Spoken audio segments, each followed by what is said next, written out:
Matthew, welcome to our lecture series. Yeah. And the title of our lecture series is Social Innovation. What does social innovation mean to you from your practical point of view?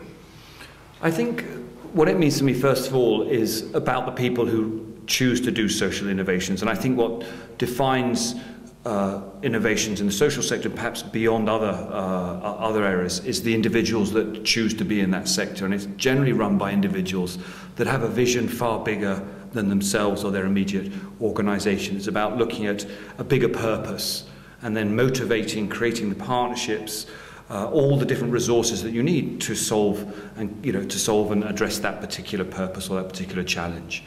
So I think it's certainly about the people. I would define it with the type of person that starts a social innovation. I also would look at also the style of leadership in terms of it has to be very collaborative. The ability to think beyond perhaps the normal management structures that perhaps we're taught in schools. You decided to help Indian children through sports. How did you come up with your innovation magic bus? Absolutely by accident. I think one of the things to remember with Magic Bus is that when we started 12 years ago, there were no other projects really similar to what we were trying to achieve, in those days, and so there was no benchmark. I couldn't look at best practice anywhere else in the world. For me, it was about doing something that I really enjoyed doing as a youngster, and had wanted really to start doing to obviously highly marginalized children in India. And so it was quite a naive and quite a sort of I think quite a simplistic perspective I had to start with, that I just wanted to do sport with them. And then really it was once we started doing that and providing a purpose, the kids that we started teaching rugby to actually wanted to make the team, and therefore they had to adjust their life in order to make the team. And so this inner purpose, this focus started developing within the children, and the children then started changing their own lives. So it wasn't something that I was particularly doing. So it was very powerful to see that. All the cliches you hear about sport started unfolding in front of me and being now, enabled me to start using them in a really powerful way. So you didn't really plan to be a social entrepreneur. You just started to be one by accident. Yeah, I think a lot of people ask me this: why, how, and I'd like to give a different answer often. But I think what I've been quite successful at in the past is building businesses. And I think from a skill set perspective, I think that side of it was always there. I also think people are born with different degrees of empathy, and the environments that they're exposed to are different. And I think turning up in India, from the West, and this incredible sort of visual dichotomy of the wealthy and the poor had a huge impact on me. And for me, it was something that it was in my face. And so I guess marrying the two, having started this sports program with these kids and seeing what it could do, it was then natural for me to say, how can I institutionalize this, as I have done with companies. So this was really the journey that started 12 years ago. Okay. Well, you came out of a tourism sector, I understand. What does a social entrepreneur need to know in order to start a social business or a social innovation?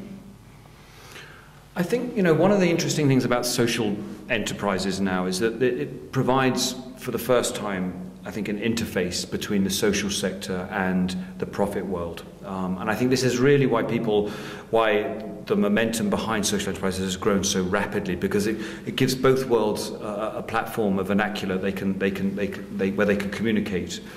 Because I don't actually think the skill sets are that different. I think you might hear businesses say that, we'll tell them how to run their organizations, and social enterprises will say, but we'll provide a lot of the softer sides, the empathy skills, and it's really this marrying of the two, I think, that makes it so successful. I don't think there's a tremendous amount of skill set differences that you need. It's really, I think it's very much in the person and what they want to achieve, really. And it comes down to personal choice, I think, in what you want to do. Most of the social organizations we introduce here at the lecture series act on a national level. Your organization is operating kind of somewhat globally because you have offices in different nations.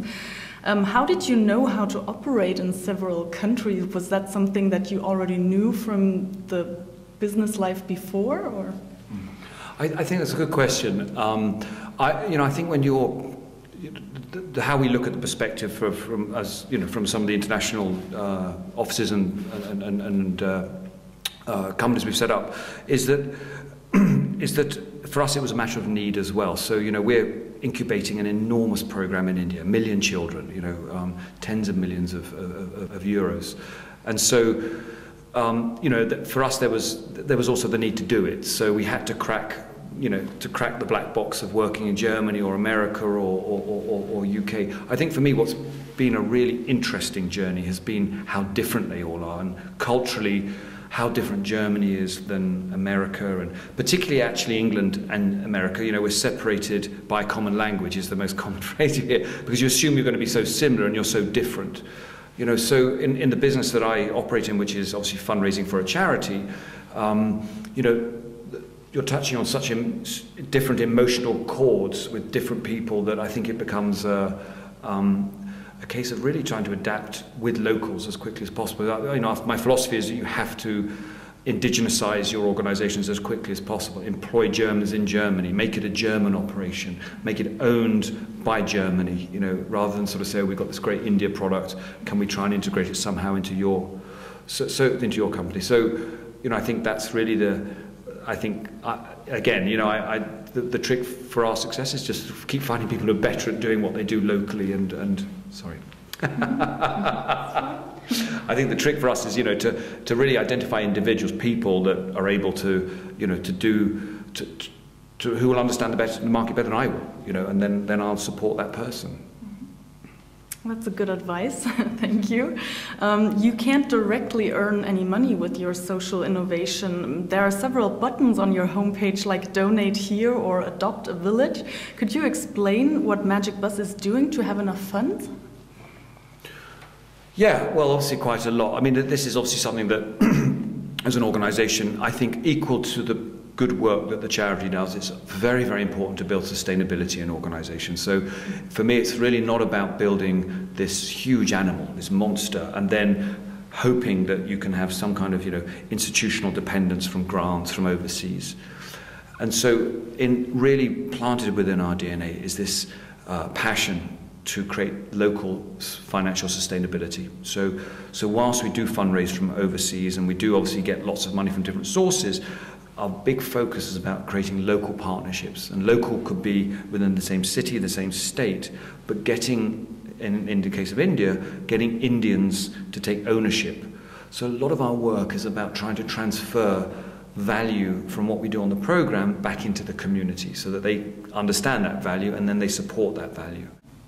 The last question would be, you have been in contact with many young leaders from all over the world, and you yourself are acting internationally. I assume you have a good overview of several fields of social innovators. What is, from your point of view, the field that needs most urgently social innovation? Is it helping children like you do, or would it be in climate protection? Could you give us an idea?